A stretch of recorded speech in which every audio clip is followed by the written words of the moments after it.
नमस्कार, स्वागत है। आज हम समय में थोड़ा पीछे चलेंगे 18वीं सदी की अमेरिकी कॉलोनियों में। हाँ, एक बहुत ही दिलचस्प दौर था वो। बिल्कुल।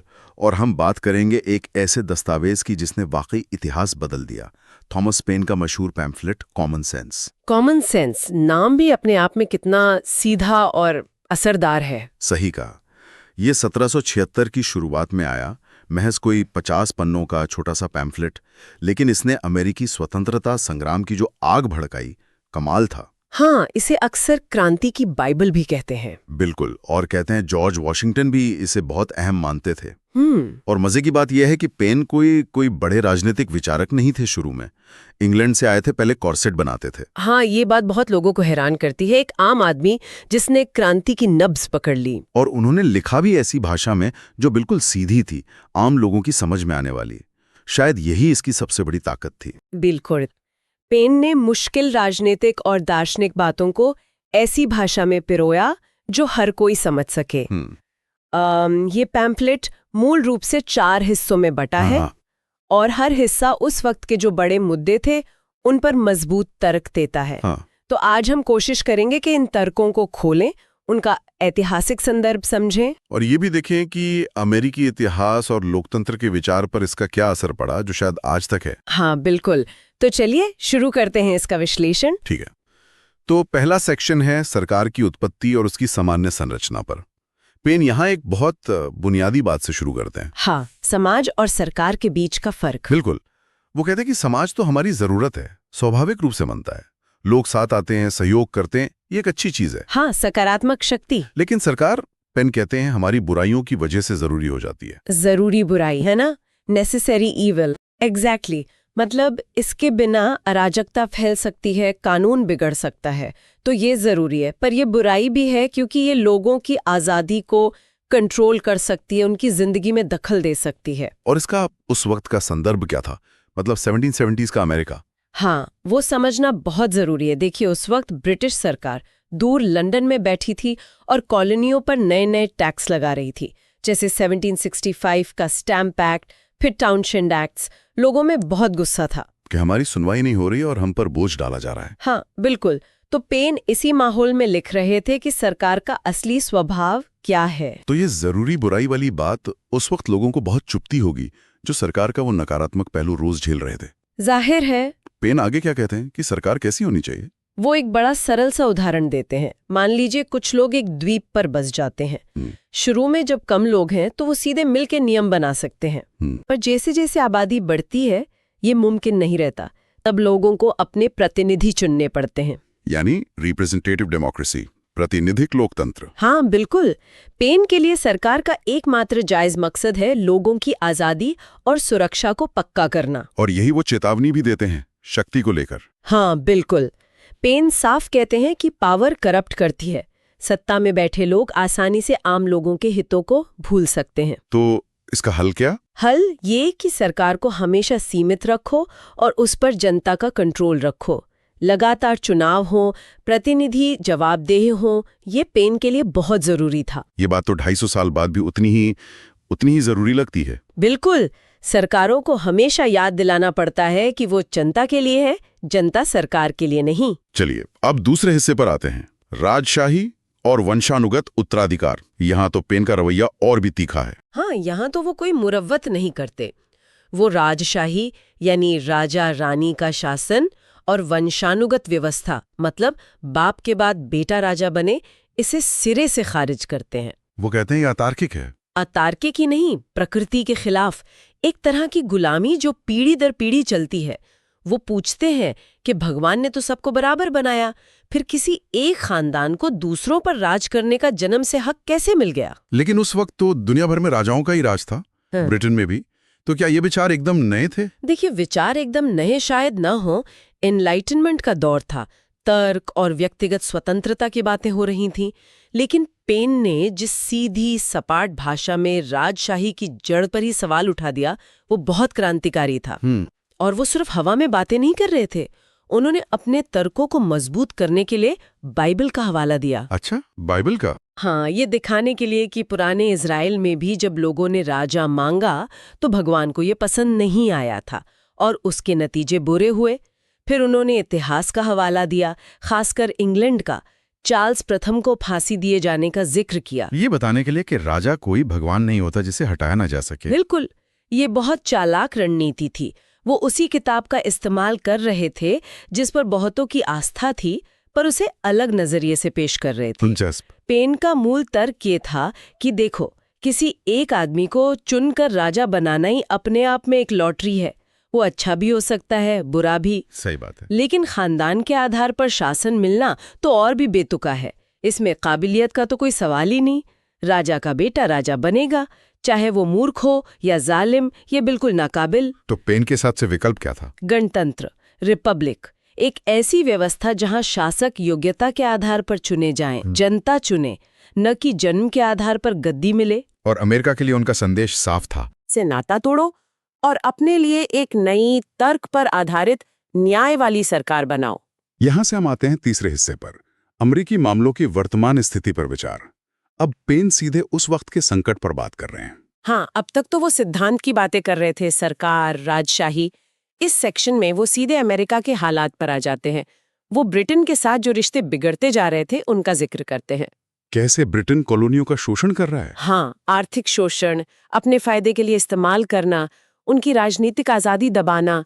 वो चाय एक्ट 1773 का जिक्र करते हैं, बॉस्टन टी पार्टी का, लेक्सिंगटन और कॉनकॉर्ड में जो लड़ाइयाँ शुरू हो चुकी थी उनका भी। तो उनका निष्कर्ष क्या था? क्या ब्रिटेन से कोई सुलह की गुंजाइश थी? पेन के हिसाब से बिल्कुल नहीं। वो बहुत जोर देकर कहते हैं कि सुलह का वक्त वो गुजर चुका है। रिकंसिलिएशन अब संभव नहीं। क्यों? वापस जाने का कोई मतलब नहीं। आज़ादी, इंडिपेंडेंस, वही एकमात्र रास्ता है। और उस वक्त का माहौल कैसा था? क्या सब लोग आजादी चाहते थे? नहीं, यही तो बात है। देखिए, 1774-75 में कॉन्टिनेंटल कांग्रेस हो चुकी थी। 13 कॉलोनियों के नेता मिल रहे थे, ब्रिटिश नीतियों का विरोध कर रहे थे, अपनी कॉन्टिनेंटल आर्मी भी बना ली थी जिसके कमांडर जॉर्ज वॉशिंगटन थे। माहौल गर्म था, पर बहुत से लोग अभी भी ब्रिटेन से पूरी तरह अलग होने में हिचक रहे थे। और ठीक इसी वक्त पेन का ये पैम्फलेट आता है। हाँ, और कहता है कि अब सोचो मत, फैसला करो, आर पार की लड़ाई का वक्त है। उनका आह्वान कैसा था? मतलब भाषा कैसी थी? बहुत शक्तिशाली, बहुत भावनात्मक। वो लिखते हैं, अब समय आ गया है जो पुरुषों की आत्माओं को परखेगा।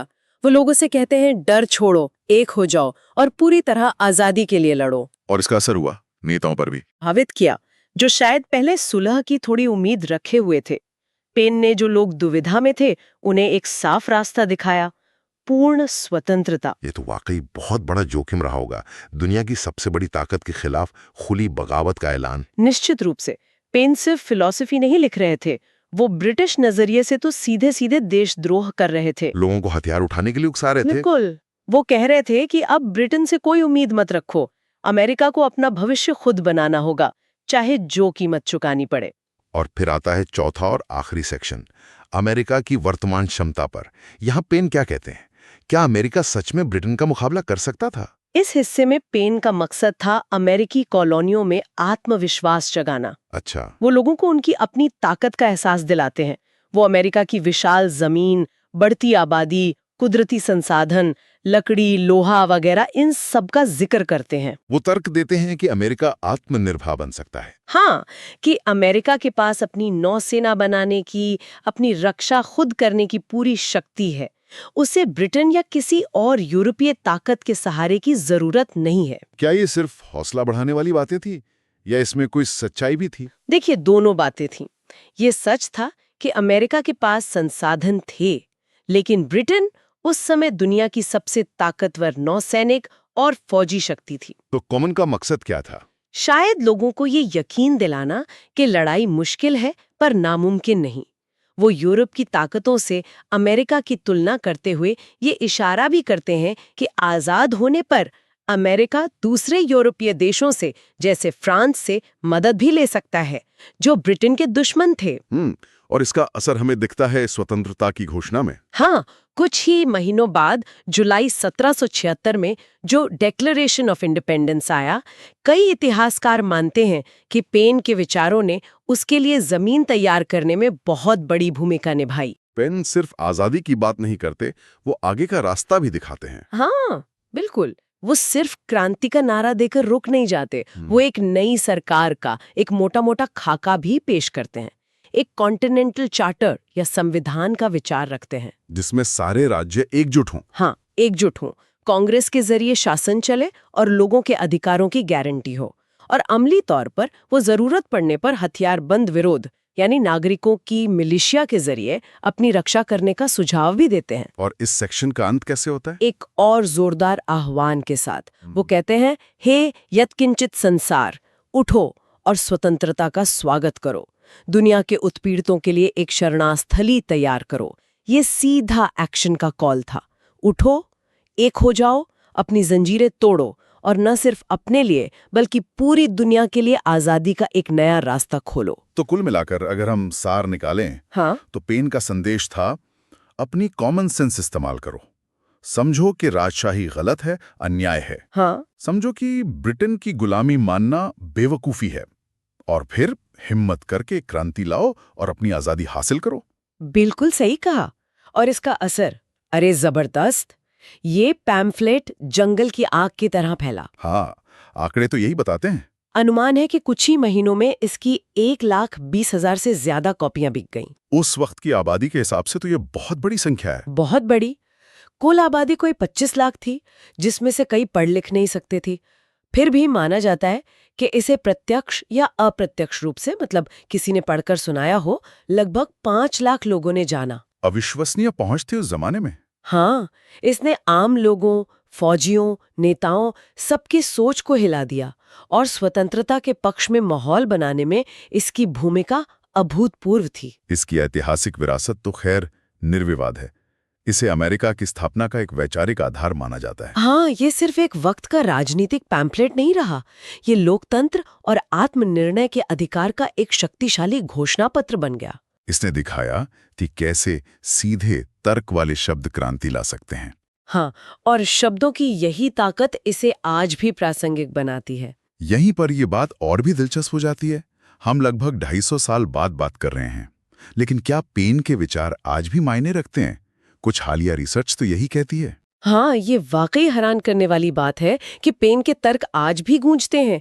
जैसे 2025 में आयोना यूनिवर्सिटी की एक नई बुक सीरीज है। अच्छा, वो ये देखती है कि पेन ने कॉमन सेंस में जैसे मुश्किल विचारों को आम लोगों तक पहुंचाया, वो तरीका आज 21वीं सदी में लोकतांत्रिक जानकारी को बनाने और फैलाने के लिए कितना जरूरी है। मतलब इन्फॉर्म्ड सिटीजनशिप के लिए। बिल्कुल। उनका विश्लेषण कहता है कि पेन की शैली आज भी हमें सिखाती है कि नागरिकों को कैसे सूचित और सशक्त बनाया जाए ताकि वो लोकतंत्र में बेहतर भागीदारी कर सकें। ये सिर्फ इतिहास नहीं, आज के लिए सबक है। यानी जानकारी को आसान बनाना और सत्ता पर सवाल उठाना, ये आज भी उतना ही जरूरी है। और साम्राज्यवाद के खिलाफ जो उनके विचार थे। हाँ, वो भी। 2025 में ही इंटरनेशनल थॉमस पेन सोसाइटी की कॉन्फ्रेंस में एक शोध पेश हुआ, कॉमन सेंस एट 250। उसमें पेन की जो ब्रिटिश साम्राज्य की तीखी आलोचना थी, उसे आज के स्वशासन, मॉडर्न सेल्फ रूल और नव उपनिवेशवाद के खिलाफ जो संघर्ष चल रहे हैं, उनसे जोड़ा गया है। अच्छा, कैसे? शोधकर्ताओं का तर्क है कि पेन ने जिस तरह बाहरी सत्ता के कंट्रोल पर सवाल उठाए थे, वो आज भी उन बहसों के लिए प्रासंगिक है जहां कोई समुदाय या देश अपनी स्वायत्तता, अपने संसाधनों पर अपने अधिकार की बात करता है। ये बात तो सही है। लोकतंत्र सिर्फ वोट डालना नहीं है। बिल्कुल, बाहरी दबावों से मुक्ति भी उसमें शामिल है। और राजनीतिक संरचनाओं के बारे में पेन के विचार, जैसे वो लगातार चुनाव की बात करते थे। हाँ, उस पर भी काम हुआ है। Centre for the study of the American constitution CSCAC के इतिहासकारों ने 2025 के एक लेख में पेन के राज्य संविधानों के विजन को, खासकर उनके वार्षिक चुनावों के विचार को, आज की राजनीति से जोड़ा है। उनका मानना था कि लगातार चुनाव से सरकारें ज्यादा जवाबदेह रहती हैं। हाँ, लेख कहता है कि आज जब राजनीतिक जवाबदेही एक बड़ा मुद्दा है, तो पेन का ये विचार हमें याद दिलाता है कि लोकतांत्रिक संस्थाओं को कैसे डिजाइन करें ताकि वो वाकई लोगों की इच्छा को दर्शाएं और सत्ता एक जगह जमा ना हो। पेन ने एकता पर भी बहुत जोर दिया था। क्या आज के दौर में, जहां समाज इतने बटे हुए लगते हैं, उनका ये संदेश भी काम का है? निश्चित रूप से।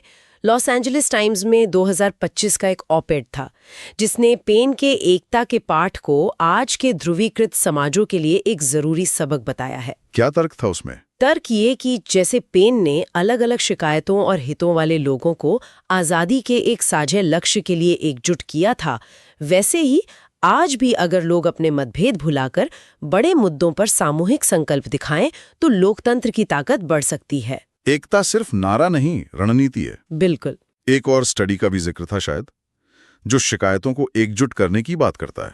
हाँ, 2024 में मीडियम इशू जैसे प्लेटफॉर्म पर एक पेपर छपा था। उसने कॉमन सेंस की 250वीं वर्षगांठ के विश्लेषण में इस बात पर फोकस किया कि पेन ने कैसे अलग अलग कॉलोनियों की अलग अलग शिकायतों जैसे टैक्स, व्यापार पर पाबंदी, सैनिकों की तैनाती को ब्रिटिश जुल्म के खिलाफ एक एकजुट शिकायत में बदल दिया। अच्छा, पेपर का तर्क है कि ये रणनीति आज भी आधुनिक नीतिगत बहसों में दिखती है।